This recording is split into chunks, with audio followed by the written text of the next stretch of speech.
की बक बक सुनकर आदित्य गुस्से में उठकर खड़ा हुआ और उससे बोला, इंस्पेक्टर साहब, कल वाले एक्सीडेंट हादसे के लिए सिर्फ तुम्हारा स्टेटमेंट लेने आए हैं, तुम्हें अरेस्ट करके जेल में डालने के लिए नहीं, समझी? अब अपनी बकवास बंद करो और अपना स्टेटमेंट इंस्पेक्टर साहब को नोट करवाओ। तभी इंस्पेक्टर साहब भी बोल पड़े, जी प्रीति जी, आपको घबराने की कोई जरूरत नहीं है, हम बस ये जानना चाहते हैं कि कल क्या हुआ था और आपने क्या देखा था। वैसे तो हमने आपके दिए नंबर की मदद से ये पता लगा लिया है कि वो ट्रक किसका है, पर ट्रक के मालिक का कहना है कि कल जब वो ढाबे पर खाना खाने के लिए रुका था तो कोई उसका ट्रक लेकर चला गया। उसने कंप्लेन भी की हुई है, इसलिए हम उस आदमी तक अब तक नहीं पहुंच पाए हैं जिसने मिस्टर मेहरा की जीप को उड़ाया था। आपने उस ट्रक चलाने वाले आदमी को देखा है, इसलिए अगर आप उसका हुलिया बता सके तो हमें मदद मिल सकती है। प्रीति ने अपने दादा सा की ओर देखा तो सुखदेव ने उसे सब कुछ बताने का इशारा किया। प्रीति चुपचाप वही एक कुर्सी पर बैठ गई और आदित्य हाथों की घड़ी बांधे वही खड़ा प्रीति को घूरता रहा। इंस्पेक्टर उससे बोले, आपने जो कुछ भी देखा वो सब हमें विस्तार से बता दीजिए, हवलदार आपका स्टेटमेंट नोट कर लेगा। प्रीति ने सिर हिलाकर बोलना शुरू किया, वो कल मैं अपनी सहेली पारो के साथ बाजार में एक दुकान पर झुमके खरीद रही थी, तभी अचानक मेरी नज़र एक तेज रफ्तार से आते हुए ट्रक पर पड़ी जो बड़ी तेजी से जीप के पास खड़े बाबू साहब की ओर बढ़ रहा था। मैं बाबू साहब की ओर दौड़ पड़ी, मैंने उन्हें पकड़ा और ट्रक के सामने आने से बचा लिया। हम एक तरफ गिर गए और ट्रक बाबू साहब की जीप के परखच्चे उड़ाता हुआ निकल गया। मैंने ट्रक का नंबर देख लिया था जो मैंने बाबू साहब को भी दे दिया था। इंस्पेक्टर मुस्कुराते हुए बोले, बहुत समझदार लड़की है आप। अब आप हमें ये बताएं कि अगर आपने ट्रक का नंबर नोट कर लिया था तो उस आदमी को भी जरूर देखा होगा। आप हमें उसका हुलिया बता सकती है, उसे अरेस्ट हमें मदद मिलेगी। प्रीति कुछ पल सोचकर बोली, दुबला पतला आदमी था, दूर से देखने पर रंग काला ही लगा मुझे। उसका बड़ी बड़ी तनी हुई मूंछें थी और उसके सिर पर पीले रंग की राजस्थानी पगड़ी भी थी और शायद उसने सफ़ेद रंग की शर्ट पहनी हुई थी। बस इससे ज़्यादा नहीं पता मुझे। इंस्पेक्टर मुस्कुराते हुए बोले, thank you Preeti ji, thank you so much. अब शायद हम उस आदमी को जल्दी पकड़ पाएंगे।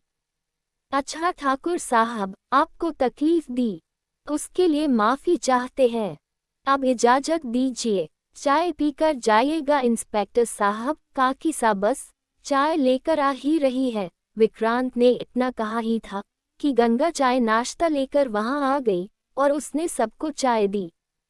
विक्रांत ने आदित्य के पास आकर पूछा, आप खड़े क्यों हैं आदित्य बाबू, बैठिए न। आदित्य ने कोई जवाब नहीं दिया। तभी गंगा ने एक प्याली उठाए और आदित्य की ओर बढ़ाई, लो बेटा चाय।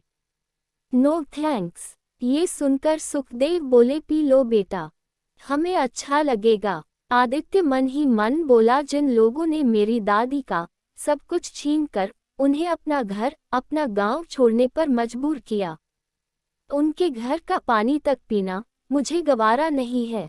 तभी गंगा बोली, ले लो बेटा, आई एम सॉरी पर मैं चाय नहीं पीता। इतना कहकर आदित्य ने इंस्पेक्टर साहब की ओर देखा और उनसे बोला, इंस्पेक्टर साहब, मैं बाहर आपका इंतजार कर रहा हूँ। इंस्पेक्टर या कोई और कुछ कहता उसके पहले ही आदित्य वहां से चला गया। उसके जाते ही प्रीति मन ही मन बोली, सच में बहुत अजीब इंसान है। मेरी माँ ने इतने प्यार से बेटा कहकर चाय दी थी, अगर पी लेते तो क्या बिगड़ जाता। मैंने इतनी मदद की इनकी, कुछ नहीं तो कम से कम एक थैंक्स ही कह देते। इतना कहकर प्रीति भी ऊपर अपने कमरे में आ गई और खिड़की से आदित्य को देखने लगी। आदित्य बाहर आकर जीप के पास खड़ा हवेली देख रहा था। तभी उसकी नजर प्रीति पर पड़ी, जो उसे ही देख रही थी। आदित्य उसे देखते हुए मन ही मन बोला, तुम्हारे परिवार की वजह से मेरे परिवार ने अपना सब कुछ दिया था, और इसी वजह से मैं तुम्हारे परिवार से नफरत करता हूँ, पर पता नहीं क्यों मैं चाहकर भी तुमसे नफरत नहीं कर पाता। तुम्हारी हरकतें बचकानी जरूर होती है, पर उसमें मासूमियत होती है, चालाकी या फरेब नहीं होता। समझ नहीं आ रहा कि अपनी जिंदगी खतरे में डालकर मेरी जिंदगी बचाने का तुम्हारा ये एहसान मैं कैसे उतारूंगा। प्रीति भी आदित्य की ओर देखकर मन ही मन बोली, ठाकुर साहब ने मुझे छुआ तो मैंने तुरंत उन पर हाथ उठा दिया, क्योंकि मुझे उनका छूना जरा भी पसंद नहीं आया। पर आप तो मुझे कई बार अपने बहुत करीब ला चुके हैं, पर फिर मेरा हाथ आप पर क्यों नहीं उठा। आप मुझसे हमेशा गुस्से में ही बात करते हैं, पर फिर भी मैं न तो आपसे नाराज हो पाती हूँ और न ही आपसे नफरत कर पाती हूँ। क्यों? आदित्य और प्रीति एक दूसरे को देख ही रहे थे कि तभी विक्रांत वहां आ गया। विक्रांत को देखते ही प्रीति की आंखें बड़ी बड़ी हो गई और वो तुरंत खिड़की से हट गई। आदित्य की नजर भी विक्रांत पर पड़ी और वो उसे देखते ही हल्के से मुस्कुराया और बोला, घर के बाहर गुंडागर्दी और घर के अंदर इतनी शराफत तुम्हें सूट नहीं करती। किसे इम्प्रेस कर रहे थे, अपने दादा सा को या फिर इंस्पेक्टर साहब को? विक्रांत मुस्कुराते हुए बोला, आदित्य साहब, हमारे बीच जो हुआ उसे मैं मेले में ही भूल आया हूँ। मुझे नहीं पता था कि आप हमारे गांव में ठहरे हैं और हमारे गांव के मेहमान हैं, वरना मैं आपसे कभी नहीं उलझता, क्योंकि हमारे यहाँ मेहमान भगवान समान होता है, इसलिए आप भी सब कुछ भूल जाए। आदित्य ने उसकी बातों का कोई जवाब नहीं दिया और फिर से हवेली देखने लगा। तो विक्रांत फिर से बोला, ये हवेली जितनी खूबसूरत बाहर से है, अंदर से उससे कहीं ज्यादा खूबसूरत है। हमारे पुरखों की जो बनाई हुई है। उसकी बातें सुनकर आदित्य ने तुरंत हैरानी से उसे देखा, पर कुछ बोला नहीं। आइए, मैं आपको हवेली अंदर से दिखा देता हूँ। तभी विक्रांत बोला, आज नहीं, पर बहुत जल्द तुम्हारी हवेली देखने जरूर आऊंगा। ये वादा है मेरा।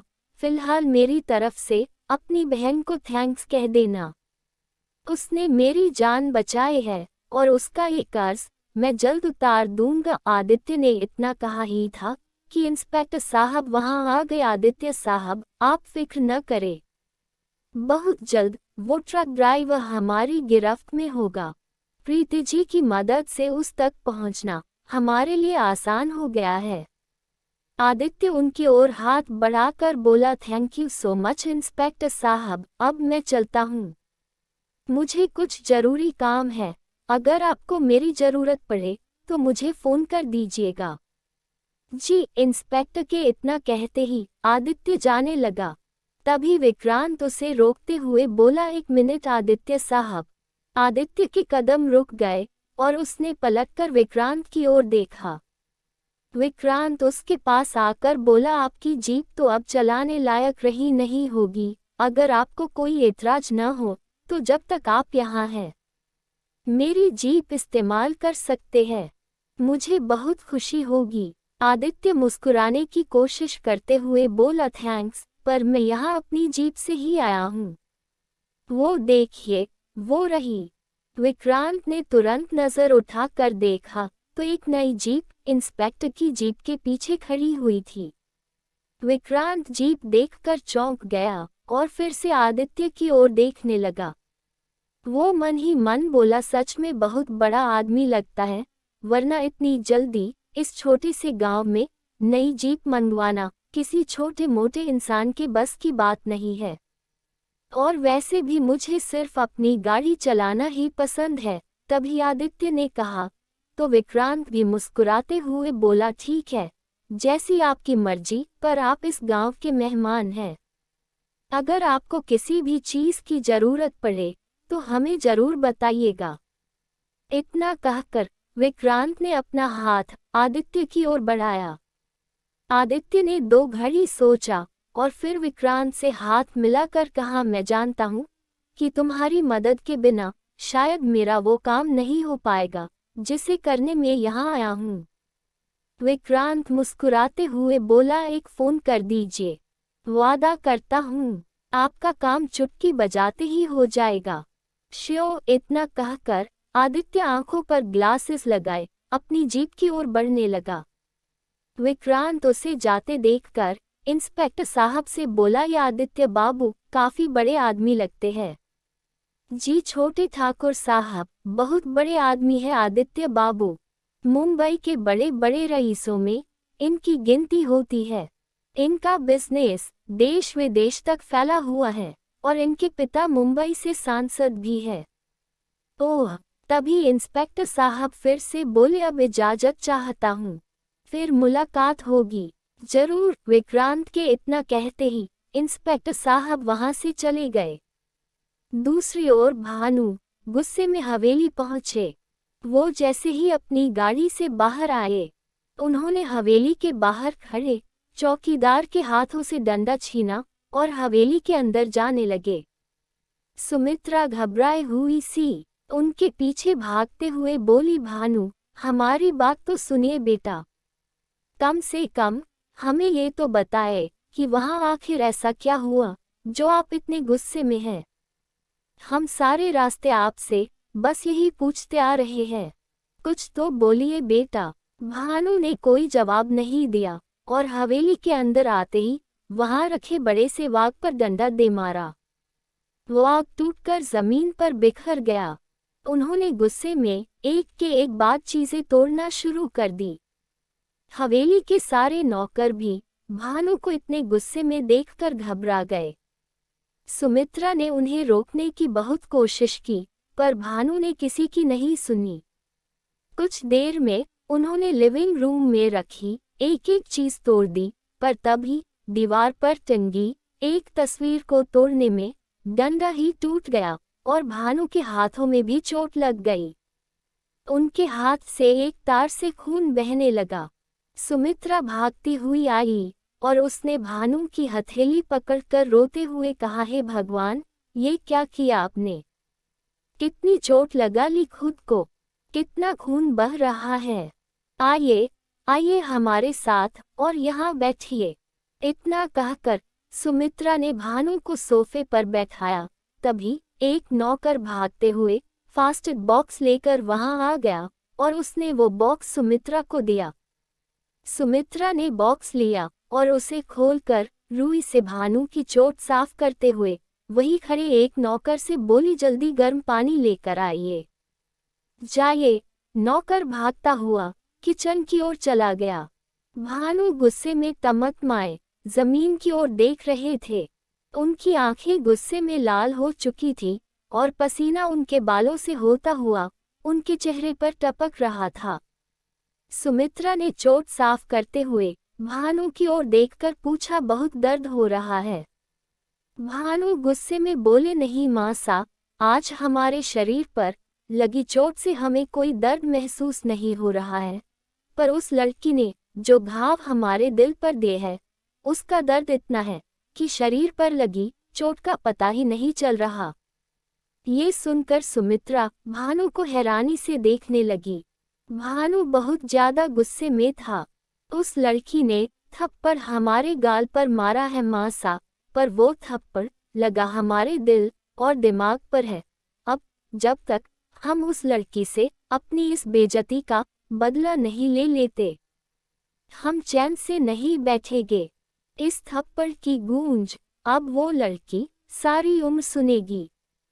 वो हाल करेंगे उसका कि भगवान से अपने लिए हर पल मौत मांगेगी, पर हम उसे मौत भी नसीब नहीं होने देंगे। विक्रांत की बातें सुनकर सुमित्रा परेशान होकर बोली, हमने आपसे कहा था भानु कि वो लड़की आपके लिए ठीक नहीं है।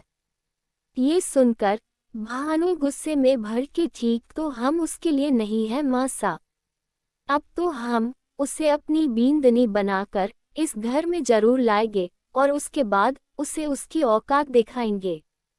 हम पर हाथ उठाने की सजा अब वो सारी जिंदगी इस हवेली की नौकरानी बनकर भुगतेगी। बहुत गुरूर है न उस लड़की को खुद पर। अपने बिस्तर पर लाकर उसका गुरूर चकनाचूर नहीं किया तो हम भी ठाकुर भानु प्रताप सिंह नहीं। इतना कहकर उन्होंने गुस्से में सुमित्रा से अपना हाथ छुड़ाया और जमीन पर पड़े चाकू को उठाकर अपनी चोट को और गहरा कर लिया। सुमित्रा घबराकर उसके हाथ से चाकू छुड़ाते हुए बोली, ये आप क्या कर रहे हैं भानु? छोड़िए इससे, छोड़िए। उन्होंने भानु के हाथ से चाकू लेकर जमीन पर फेंक दिया। भानु अपने हाथ से बहते खून को देखकर बोले, अब ये जख्म तब तक नहीं भरेगा जब तक हम उस घमंडी लड़की को इस हवेली की चार दीवारी में कैद नहीं कर देते। इतना कहकर भानु गुस्से में उठकर चले गए।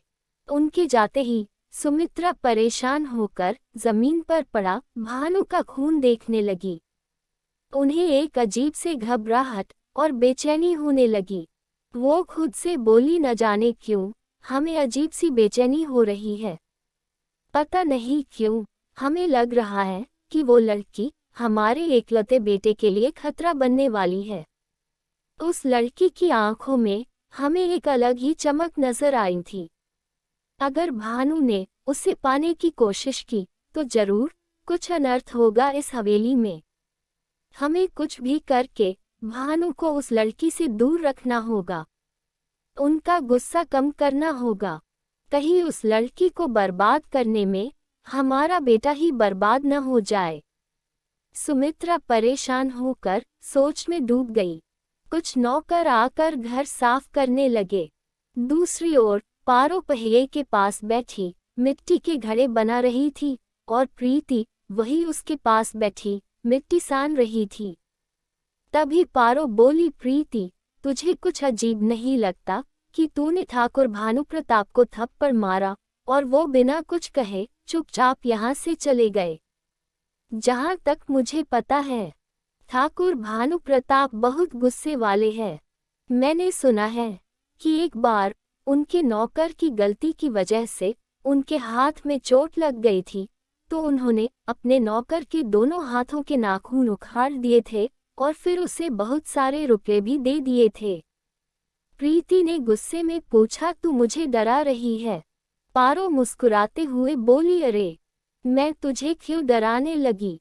मैं तो बस तुझे उस भानु प्रताप के कमीनेपन के बारे में बता रही हूँ और वैसे भी तुझे तो किसी से डरने की जरूरत ही नहीं है क्योंकि ठाकुर जी ने तो तेरे लिए तेरा हीरो भेज दिया।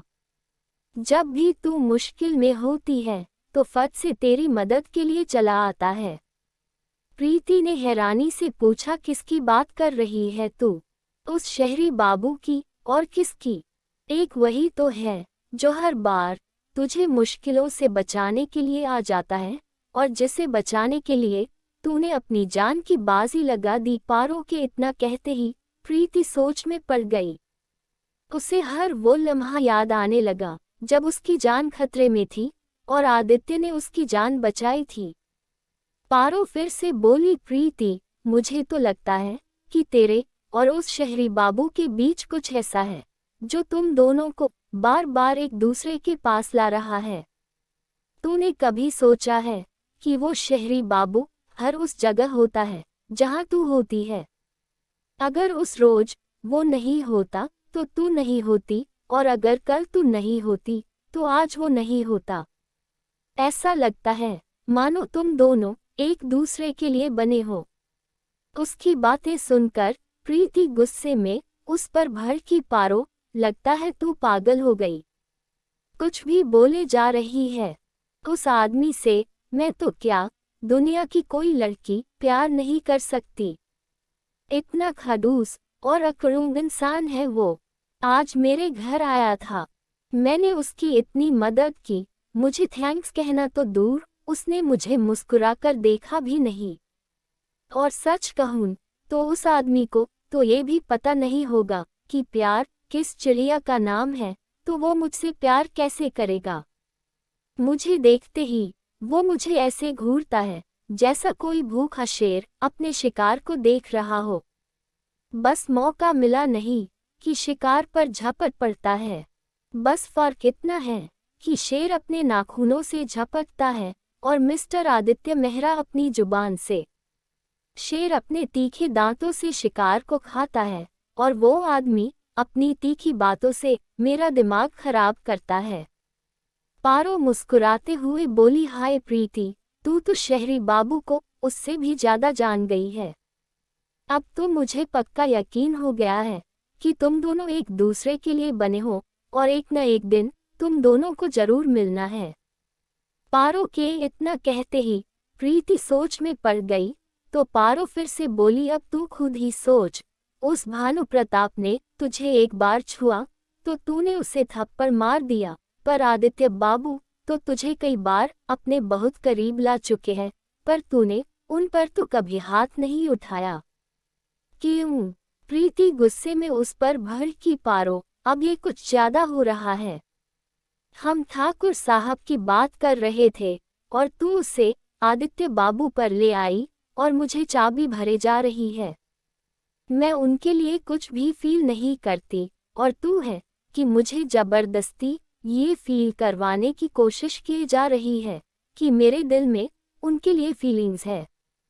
अब अगर तूने मेरे नाम के साथ एक बार भी आदित्य बाबू का नाम जोड़ा तो मुझसे बुरा कोई नहीं होगा, क्योंकि मेरे दिल में उनके लिए कुछ नहीं है और नहीं कभी होगा। समझी तू? पारो आगे कुछ नहीं बोली और मुंह बनाकर फिर से मटकी बनाने लगी, पर उसका चेहरा देखकर प्रीति मुस्कुराते हुए बोली, मैंने कभी किसी राजकुमार का सपना नहीं देखा पारो, बस इतना चाहा है कि जो भी मेरी जिंदगी में आए वो बिना मेरे कुछ कहे मेरे दिल की बात समझ ले। मुझे दुनिया के ऐशो आराम भले न दे, पर मुझे बहुत प्यार करे और मुझ पर कभी गुस्सा न करे। इतना कहकर प्रीति मंद मंद मुस्कुराने लगी। पारो भी उसे